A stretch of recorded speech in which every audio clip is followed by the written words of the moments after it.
சங்கீதம் 16வது சங்கீதம். மாறி மாறி வாசிப்போம், கடைசி வசனத்தை சேர்ந்து வாசிப்போம். தாவீது எழுதின மிக்தாம் என்னும் பொற்பனத்திக்கீதம். தேவனே என்னை காப்பாற்றும், உம்மை நம்பி இருக்கிறேன்.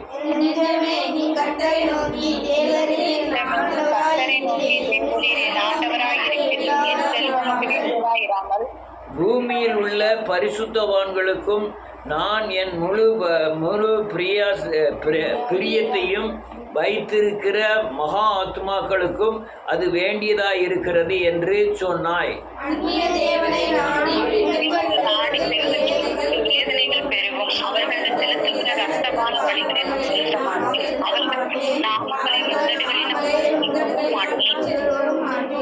கர்த்தர் என் சுதந்திரமும் என் பாத்திரத்தின் பங்குமானவர். என் சுதந்திரத்தை தேவரீர் காப்பாற்றுகிறீர்.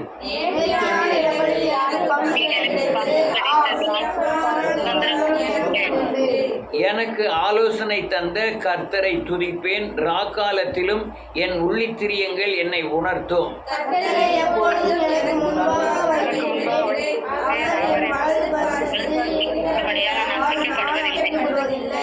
ஆகையால் என் இருதயம் பூரித்தது, என் மகிமை களி கூர்ந்தது, என் மாம்சமும் நம்பிக்கையோடு தங்கியிருக்கும்.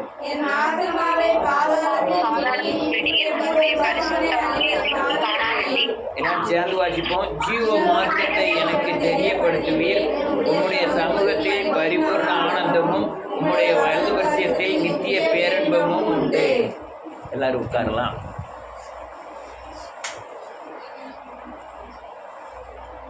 அல்லேலூயா.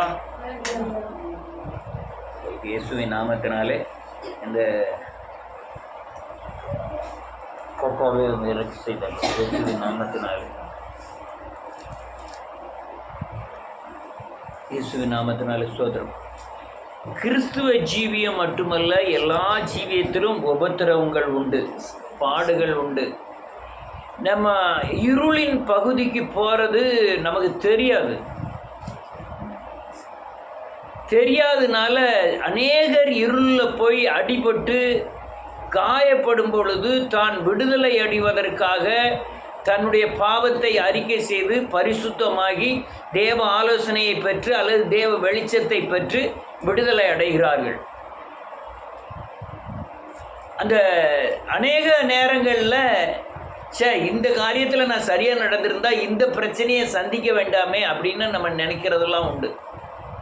சிலர் என்ன ஆவிக்குரிய வளர்ச்சி அடைந்த பிறகு தம் ஐம்புலன்களையும் அடக்கி தான் காயப்படாதபடி ஓடணும்னு பிரயாசப்படுகிறவர்களும் உண்டு. நம்ம இந்த காரியத்தை செஞ்சால் இந்த காயம் உண்டு, இந்த காரியத்தை செஞ்சால் இந்த காயம் உண்டு அப்படின்னு அல்லேலூயா நமக்கு தெரியும் இயேசுவின் நாமத்தினால. அதில் சிலர் குறிப்பிட்ட பாவங்களை செய்ய துணிவார்கள். அதுக்குண்டான காயங்கள் வரும் பொழுது அவங்களுக்கு தெரியவும் செய்யாது. அது ஆவிக்குரிய மூடத்தனம் என்ற அர்த்தம். நான் நீ எந்த தவறு செஞ்சாலும் நீதி உண்டு, நியாய தீர்ப்பு உண்டு, சரீரத்தில் உபத்திரம் உண்டு. இந்த ராக்காலத்தில் படுகிற, இந்த கண் குருடான காலத்தில் படுகிற அநேக வேதனைகள் மாத கணக்கில் ஓடிக்கிட்டு இருக்கும். ஒரு சின்ன ஒரு பாவமாக இருக்கும், அதை மனம் திரும்பியிருந்தாங்கன்னா உடனே சுகமாயிரும். ஆனால் அந்த மனம் திரும்புவதற்கு ஏற்ற பக்குவம் இல்லாதனால அதில் மாதக்கணக்கில் வருஷ கணக்கில் அடிபட்டு இருப்பாங்க. நன்றி. ஒரு நல்ல கவனிச்சா உங்களுக்கு புரியும். வேதம் தெளிவாய் சொல்லுகிறது, சிலுவை தான் வழி. நீங்கள் பழைய ஏற்பாடு வழிமுறைகள் வேறு, அது சட்டத்திட்டம் நியாயப்பிரமாணத்துக்கு உட்பட்டது. புதிய ஏற்பாடு ஆவிக்குரிய பிரமாணத்திற்கு உட்பட்டது. நீங்கள் பழைய ஏற்பாடில் சிங்கத்தை தாவீது கொன்னான், சிம்சோன் கொன்னான். ஆனால் புதிய ஏற்பாடு அங்கே சிங்கம் நமக்குள்ளே இருக்குது. நமக்குள்ளே இருக்கிற அந்த சிங்கம் என்ன செய்யுதுன்னா, அல்லேலூயா, நமக்கு ஒரு ஆவிக்குரிய பலத்தை, கண்ணை குருடாக்கி மாம்ச பலத்தை கூட்டி, அல்லேலூயா, நான் போக வேண்டிய பாதை, நான் ஓடிக்கிட்டு இருக்க பாதையில் வர்ற இருளின் தாக்குதலுக்கு நான் என்ன காரணம் என்று புரியாமலும் விடுதலை அடைவதற்குண்டான தேவ ஆலோசனை பெற முடியாமலும் அநேகர் மாட்டிக்கொள்ளுகிறார்கள். ஆனால் நீங்கள் ஓடின ஓட்டத்தில் தேவனுக்காக அதிகமாக பிரயாசப்பட்டு ஓடி இருப்பீங்கன்னா இந்த சைடு இருள் வரும் பொழுது உங்களுக்கு சீக்கிரமாக ரிலீவ் வந்துடும். நீங்கள் வேதத்தை வாசிக்கிறவர்களாய், மனம் திரும்புகிறவர்களாய், ஆவியின் கனி தருகிறவர்களாய், ஜெபிக்கிறவர்களாய் இருந்தீங்கன்னா நீங்கள் இருளில் ரொம்ப நாள் கலந்து போக மாட்டீங்க. இல்லைன்னா நீங்கள் இருளில் ரொம்ப நாள் கடந்து போக வேண்டியது இருக்கும். ஆனால் கைவிட மாட்டேன்னு உன்னை முன்னும் பெண்ணும் நெருக்கி நடத்துகிறார், அவர் உன்னை காக்கிறவர் வரங்கான்னு பல வசனங்கள் இருக்கிறது. அந்த வசனங்கள் உங்களை அந்த இடங்களில், அதாவது பின்வாங்கி போகாதபடி, உங்கள் ஆத்மா மறிக்கக்கூடாதபடி பாதுகாத்து கொள்ளும். அநேக கிறிஸ்தவர்கள் காயப்படுகிறார்கள், எதுக்குன்னே தெரியல. இந்த ராக்காலம்ங்கிறது பயங்கரமான இருளின் ஆதிக்கங்கள். ராக்காலம் அவனுக்கே தெரியாது, என்ன நடக்குன்னே அவனுக்கே தெரியாது. அதுக்கு பேர் தான் ராக்காலம். அந்தகாரத்தின் வேலையாக இருக்கிறதுன்னு இயேசு சொன்னார். இந்த ராக்காலங்களில் வேத வாசிப்போம் 7வது வசனம். எனக்கு ஆலோசனை தந்த கர்த்தரை துதிப்பேன். ராக்காலங்களிலும் உள்ளித் திரியங்கள் என்னை உணர்த்தும். ஆமென். வேதம் சொல்லுது, ராக்காலங்களில் உள்ளித் திரியங்களில் உணர்வின் அடிப்படையில் ஆலோசனைகளை வெளிப்படுத்துகிறார். இந்த வசனத்துக்கு தாற்பயம், கருப்பொருள். ராக்காலங்கள் வரும், அப்போ அவர் அல்லேலூயா ராக்கால என் உள்ளத்தில் ஆழத்தில் உணர்வின் அடிப்படையில் ஆலோசனை தருவார். என்ன ஆலோசனை தருவார்? அல்லேலூயா அந்த அல்லேலூயா நாத்தானை கொண்டு போய், தீர்க்கதரிசியை கொண்டு போய் தாவீதுக்கு பாவத்தை சுட்டி காண்பித்த உடனே அவன் மனம் திரும்பினான், இருதயத்துக்கு ஏற்றவனாய் மாறினான். அங்கதான் அவன் அருங்குண்ட ஆவியினாலே தேவனை சந்தித்தான். இந்த ஆலோசனை பிறகு முந்தி தன் சுய பலத்தையும் சுய யோசனையும் அறிவையும் நாம் நம்ப ஆரம்பிப்போம். ஜபம் குறைஞ்சி போவோம், வேதவசனம் குறைஞ்சி போவோம், ஐக்கியம் குறைஞ்சி போவோம், அல்லேலூயா பரிசுத்தம் குறைஞ்சி போவோம். இதுதான் இருளின் அல்லேலூயா உச்சக்கட்ட கிரியைகள். நேற்று வரை தேவன் செய்த நன்மைகளை இன்னைக்கு மறக்க செய்ததான் இருளின் ஆதிக்கம். ஏன்னா அடுத்தால அந்த இருளிலிருந்து வெளியே வரக்கூடாதபடி தடை பண்ணுகிற சக்தியே அதான்.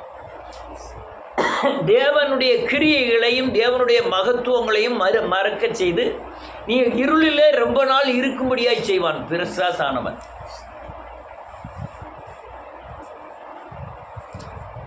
நிறைய பேர் பார்த்துருக்கேன், நிறைய பேர் ரொம்ப நாள் காயப்படுவாங்க. சிலவங்க காயப்பட்டு அந்த சாரம் குறைஞ்சிரும். அவங்க காயப்பட்டு ஓடினாலும் சாரம் குறைஞ்சிடும்.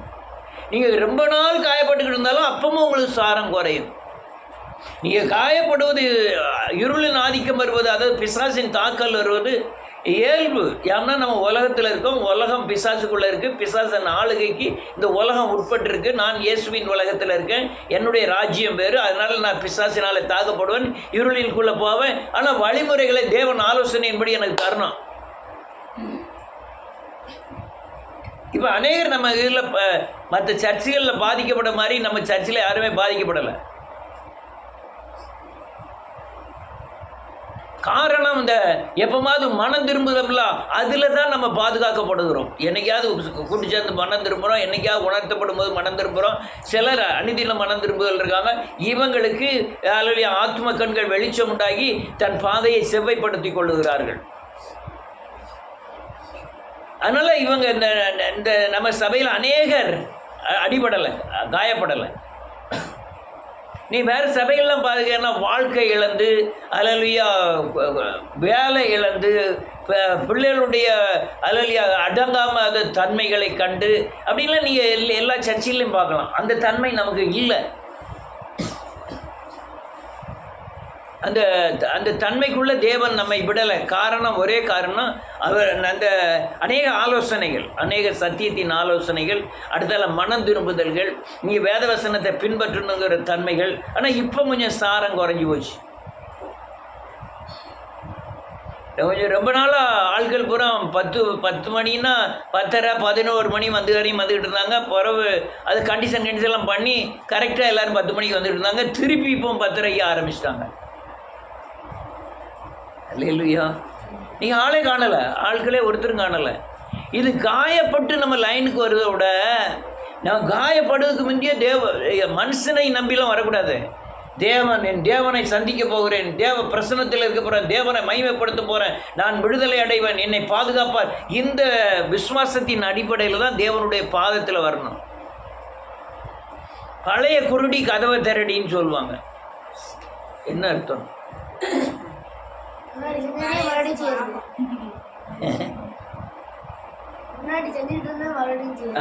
அதான் அது பழைய குருடி கதை திரண்டு. கதை என்ன கதை? ஒரு வீடு இருக்கு, அதில் 5 குருடிகள் இருக்காங்க. குருடினாரு கண்ணு தெரியாதவர்கள்.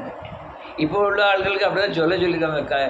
பார்வையற்றோர்னு சொல்லணும், நொண்டின்னு சொல்லக்கூடாது, ஊனமுற்றோர்னு சொல்லணும், அதாவது ஊமேன்னு சொல்லக்கூடாது, வாய் பேசாதவர்னு சொல்லணும் அப்படின்னு கவர்மெண்ட்டுடைய சட்டங்கள் இருக்கு. வீட்டுக்காரரு அல்ல 5 குருடி இருக்காங்க. உடனே புதுசாக ஒரு 5 குருடியை கொண்டு வந்து வீட்டுக்குள்ளே விட்டுட்டாங்க. விட்டுட்டு அவர் உள்ளே இருக்கவங்க கதவை பூட்டிக்கிடுங்கன்ட்டு போய் சொல்லிட்டு போயிட்டார்.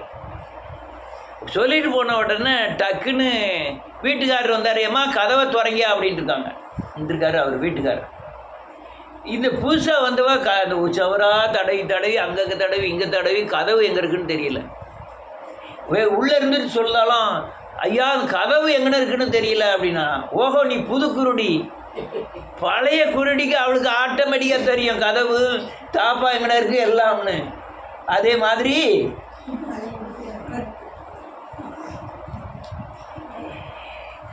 பழைய குருடி அன்னை கதவை திரடின்னு உடனே கதை வந்து திறந்தாலாம். ஹல்லேலூயா.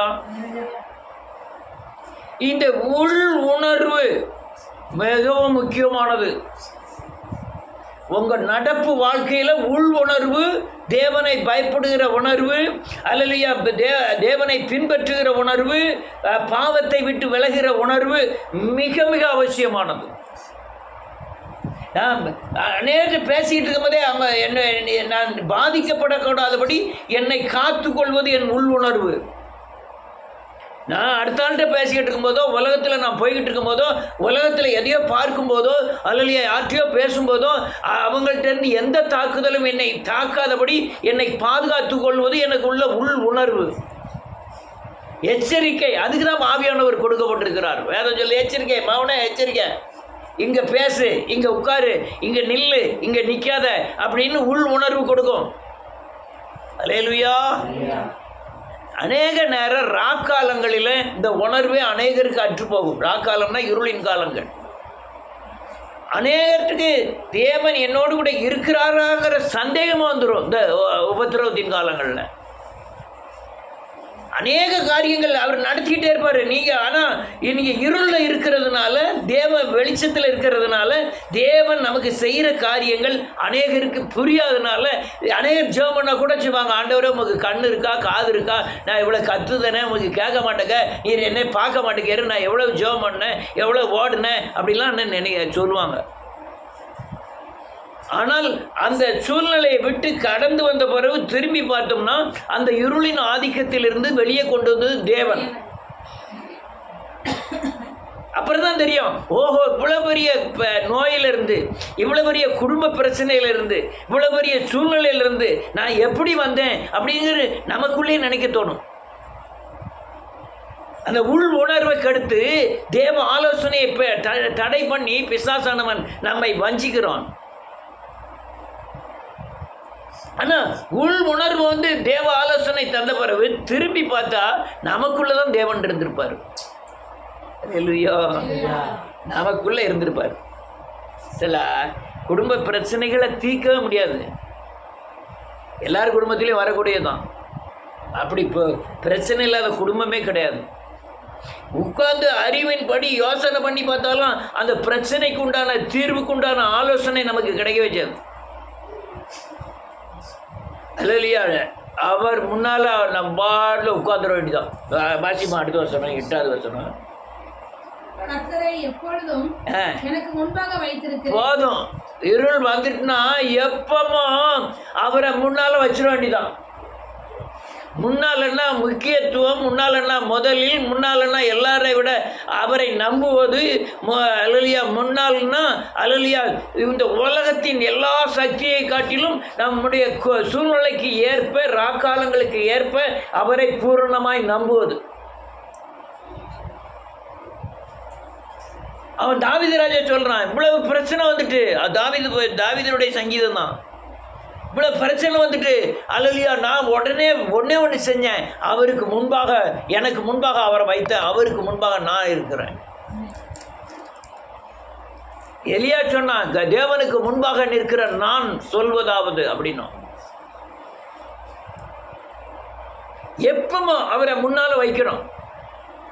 அல்லேலூயா. எல்லா காலத்துக்கும் முதலாவது தேவனுடைய ராஜ்யத்தை நீதி தேடுங்கள், சகலம் உங்களுக்கு கூட கொடுக்கப்படும்னாரு.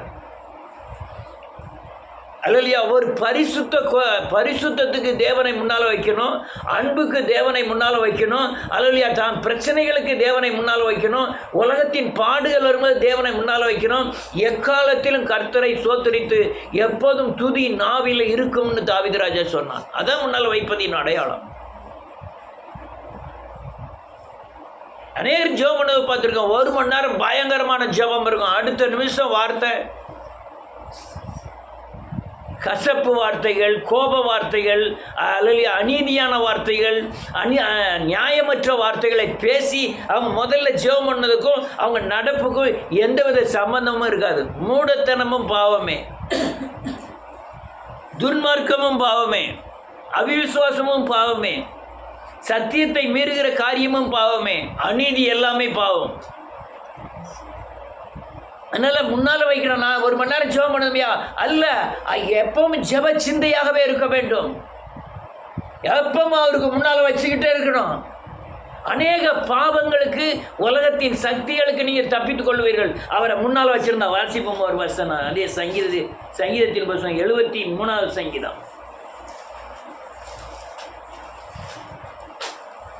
73வது சங்கீதம் 23வது வசனம். ஆனாலும் நான் எப்பொழுதும் உம்மோடு இருக்கிறேன், என் வலது கையை பிடித்து தாங்குகிறேன். ஆமென். போதும், நான் எப்பவும் உங்க கூட இருக்க ஆண்டவரே. பார்க்க என் வலது கையை பிடிச்சி நீ தாங்குகிறேன். வலது கையை பிடிச்சி தாங்குகிறேன்னா என்ன அர்த்தம்?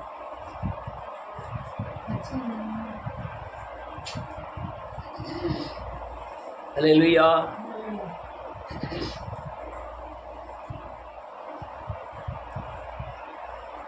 ரூபன் ஐயா கலங்கள் அத்தைகிட்ட போய் சொல்கிறார், என் கையை பிடிச்சி கொஞ்சம் தாங்கி விடு, வீட்டில் பிரச்சனை இருக்கு. அப்படின்னா என்ன அர்த்தம்? என் கையை பிடிச்சி தூக்கி விடு. அவனே கையை பிடிச்சி உங்கள் அப்பா கையை பிடிச்சி உங்கள் அத்தை தூக்கி விடவா? அவன் என்ன சொல்லலாம், என் வலது கரத்தை பிடிச்சி நீர் என்ன செஞ்சுக்கிட்டு இருக்காரு? தாங்கிக்கிட்டு இருக்காரு. நான் பலவீன, நீர் பலவான், என்னை நீர் தாங்குகிறீர். அல்லேலூயா. நான் அவரை முன்னால் வச்சுக்கிட்டு இருக்கிறதுனால அவர் என்னை தாங்கிக்கிட்டே இருக்காரு. ஞானமும் பரிசுத்தத்துக்கும் தொடர்பு உண்டு. ஞானத்துக்கும் தேவனோடு வைத்திருக்கிற ஐக்கியத்துக்கும் தொடர்பு உண்டு. நீங்கள் தேவனோடு இருக்கிற ஐக்கியம் குறைஞ்சினா உலகத்தில் பிசாசை ஜெயிக்கக்கூடிய ஞானங்கள் குறைஞ்சிரும். ரொம்ப நேரம் ஆகுது. அடுத்த 100 வருஷம் 71வது சங்கீதம்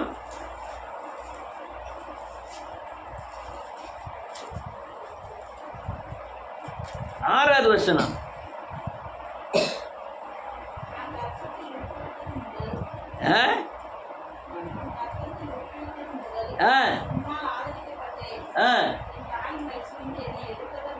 நீரே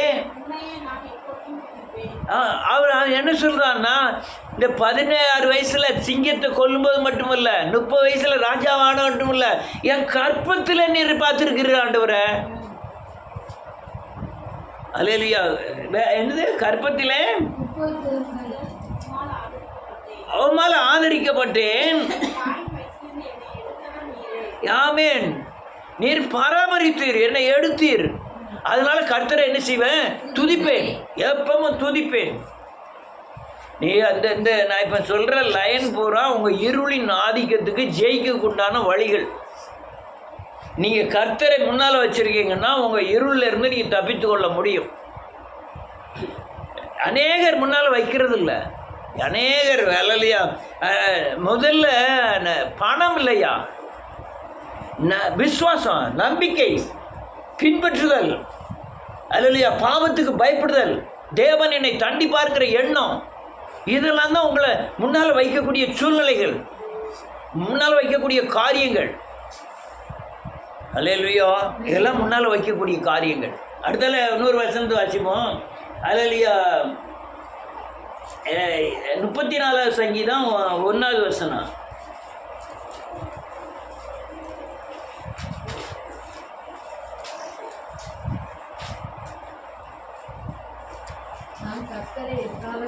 எக்காலத்திலும் சோத்தரிப்பேன், அவருடைய துதி எப்போதும் என் நாவில் இருக்கும். இதுதான் ஜெபம், ஆராதனை, எல்லாமே தான்.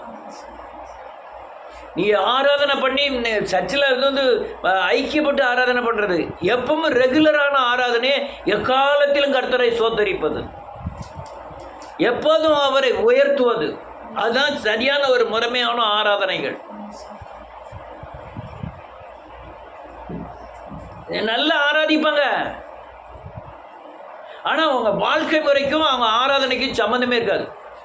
நீங்கள் மற்றவங்களை இழப்பமாக நினைச்சாலே உங்கள் ஆராதனை தவறுன்னு அர்த்தம். மேட்டின்மை சிந்தை தேவனுக்கு விரோதமான பகை. பெருமை எப்படி தேவனுக்கு விரோதமான பகையோ, மேட்டின்மை சிந்தையும் தேவனுக்கு விரோதமான பகை. ஓ சகோதரன், நீ அற்பமாக எண்ணிட்டேன்னா நீ காணிக்கை செலுத்துவது அங்கே வந்து வச்சுட்டு அவன்கிட்ட வந்து மன்னிப்பு கேளு அப்படின்னு ஆண்டவர் சொல்கிறாரு. மூடனே என்று சொல்லுகிறவன் எரிநரகத்துக்கு ஏதுவாக இருக்கிறான். அவரை உயர்த்தும் துதி எப்போதும் நாவில் இருக்கணும். அழகா சொல்ல, இந்த சோர்ந்து போகாமல் விழித்திருந்து ஜெபம் பண்ணுங்களுக்கு, இரவும் பகலும் தம்மை நோக்கி கூப்பிடுகிற விஷயத்திலே நீடிய பொறுமையாக இருந்து அவர் பதில் செய்யாமல் இருப்பாரோ? அப்போ நீடிய பொறுமையாக இருந்து அவர் பதில் செய்வார். அல்லேலூயா.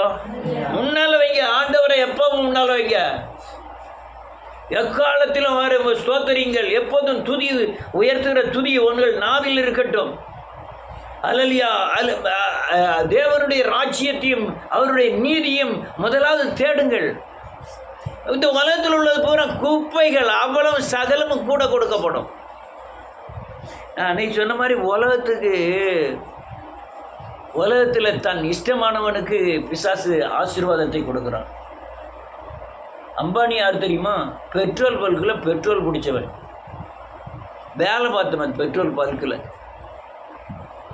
இன்னைக்கு எங்கே இருக்கார் தெரியுமா? அம்பானி யார்? இந்தியாவிலே பெரிய பண்ணையார். ரஜினிகாந்துக்கும் தமிழுக்கும் சம்மந்தமே கிடையாது. ரஜினிகாந்த் தமிழ் பேசுறது பார்த்துருக்கியா? ஒரு சாதாரண ஒரு கண்டக்டர். இன்றைக்கி அவன் எவ்வளவு தமிழ்நாட்டின் சூப்பர் ஸ்டார், தமிழ்நாட்டில் சூப்பர் ஸ்டார். ஒரு பெரிய நடிகை சொல்கிறார், ரஜினிகாந்த் ஒரு கொட்டு அவர் தலையில் கொட்டிட்டாலும், ஆயுசு நாளில் எனக்கு கிடைச்ச பெரிய பாக்கியம், சூப்பர் ஸ்டார் என் தலையில் கொட்டிட்டாரு. என்னால் குட்டுப்பட்டாலும் யார் கையில் குட்டு பண்ணணுமா? அதான் அவன் கையில் குட்டுப்பட்டாலும் பெரிய, நான் உலகத்தில் பிறந்ததுல எனக்கு பெரிய பாக்கியம், அவன் கையினால நான் குட்டு வாங்கிட்டேன்.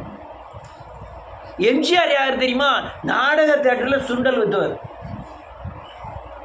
அவன் எவ்வளோ பெரிய ஹீரோ தெரியுமா? இடையாளில் அல்லையா நாளை கழிச்சு எம்ஜிஆர் வர்றோன்னா இன்றைக்கே வந்து காத்து கிடப்பாங்க. எங்கே? ஊர் மேலே இளையான் அல்லையா வேலாயுதபுரம் பொய்கை உள்ள ஆட்கள்லாம் இங்கே வந்து சோறு பொங்காமல் சாப்பிடாமல் எம்ஜிஆரை பார்க்கறதுக்கு காத்து கிடப்பாங்க. ஆமாம், ஒரு வாரத்துக்கு. அது ஏன்? டிவிக்கு ஒரு யார் பிரதமர் யார் தெரியுமா? டிவிக்கு ஒரு இன்னைக்கு பிரதமர். பிசாசானவன் தன் இஷ்டமானவனுக்கு என்ன செய்யறான்? கொடுக்குறான். ஆனால் நிம்மதியை மட்டும் என்ன செய்ய மாட்டேங்கான்? கொடுக்க மாட்டேங்கான். நீ சினிமா நடிகர் பூரா அழுதான், என்கிட்ட எல்லாம் கோடிக்கணக்கில் இருக்கு, ஆனால் என்கிட்ட நிம்மதி இல்லை. எக்காலத்திலும் கர்த்தரை முன்னால் வைங்க. குச்சி வீட்டில் இருந்தாலும் நீங்கள் சமாதானமாக இருக்கலாம். நீங்கள் கந்தையை கசக்கி கட்டினாலும் சாப்பாடு அமிர்தம் சாப்பிடாம கஞ்சி குடித்தாலும், ஆனால் அவன் தானியமும் திராட்சரசமும் பெருகியிருக்கிற காலத்திலும் அதிகமான சந்தோஷத்தை என் இருதயத்தில் வைத்தீர். அல்லேலூயா. அவரை முன்னால வைங்கயா.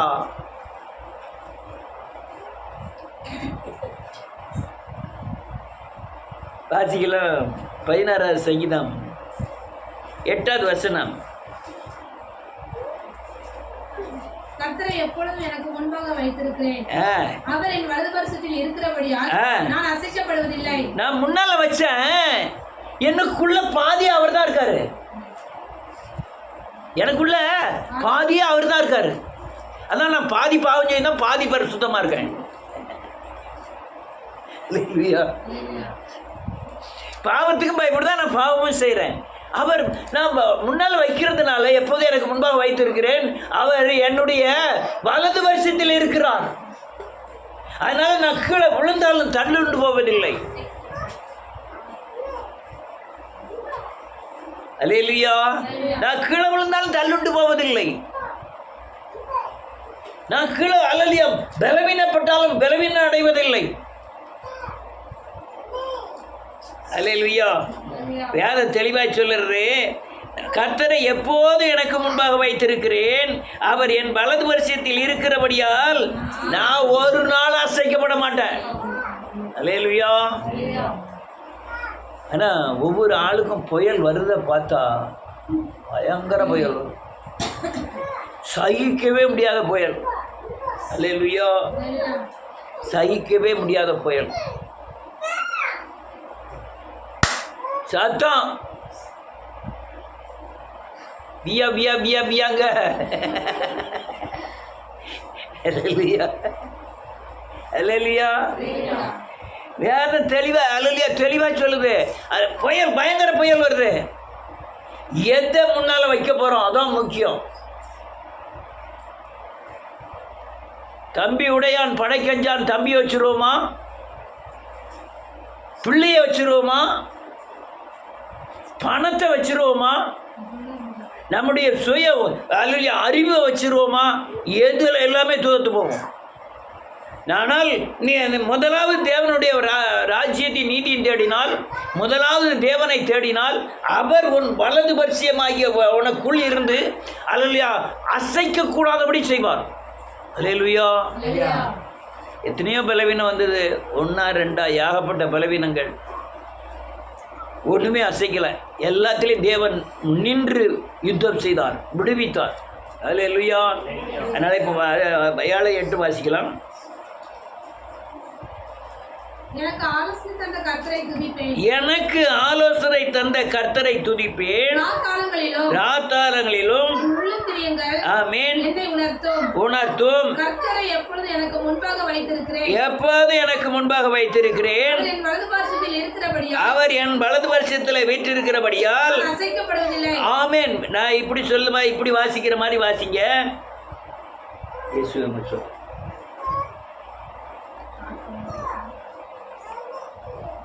ராக்காலத்தில் என் உள்ளித்திரியங்களில் உணர்வின் அடிப்படையில் எனக்கு ஆலோசனை தருகிறார்.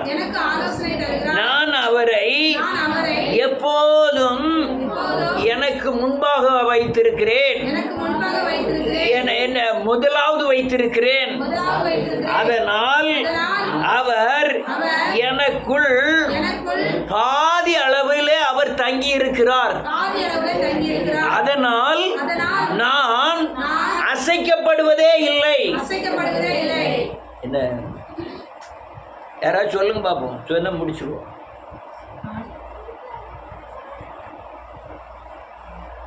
எல்லாரும் அந்த வசனத்தை முறைச்சு ரைட்டு.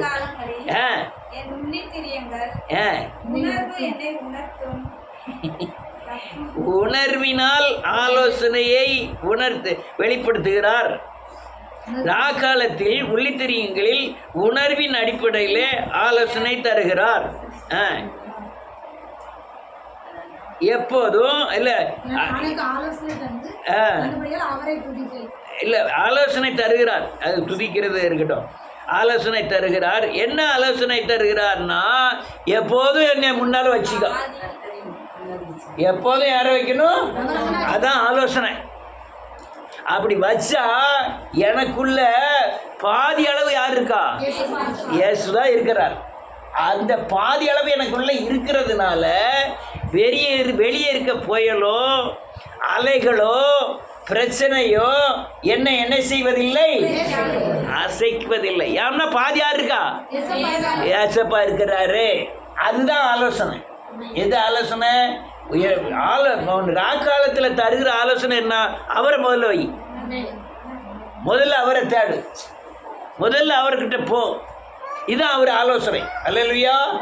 அந்த ஆலோசனை தந்த உடனே நல்ல தெளிவாக வேதம் சொல்லுது, உள்ள பார்க்க அவர் தான் உட்கார்ந்துட்டு இருக்காரு. பாதி இடத்த பிடிச்சிக்கிட்டு உள்ள இருக்காரு.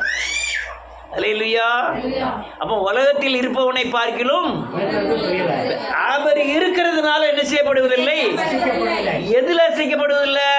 இருளின் காலங்களில் வருகிற எந்த பிரச்சனையிலும் நான் என்ன செய்யப்படுவதில்லை? அசைக்கப்படுவதே இல்லை.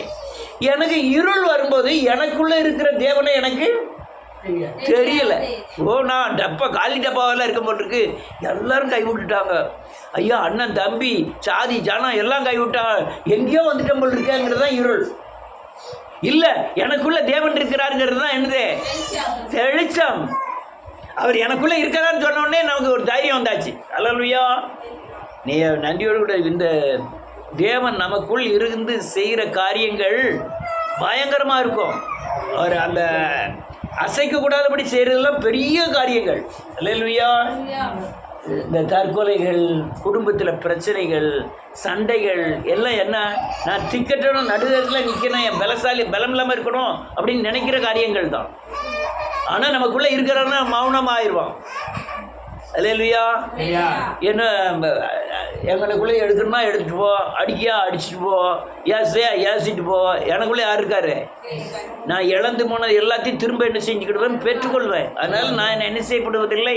அசைக்கப்படுவதில்லை. இதுதான் காரியம். இருளின் காலங்களில் ஆலோசனை தருவார், உனக்குள்ளே இருக்கிறார், அதை வெளிப்படுத்துவார், எல்லாரும் எழுந்து நிற்போம்.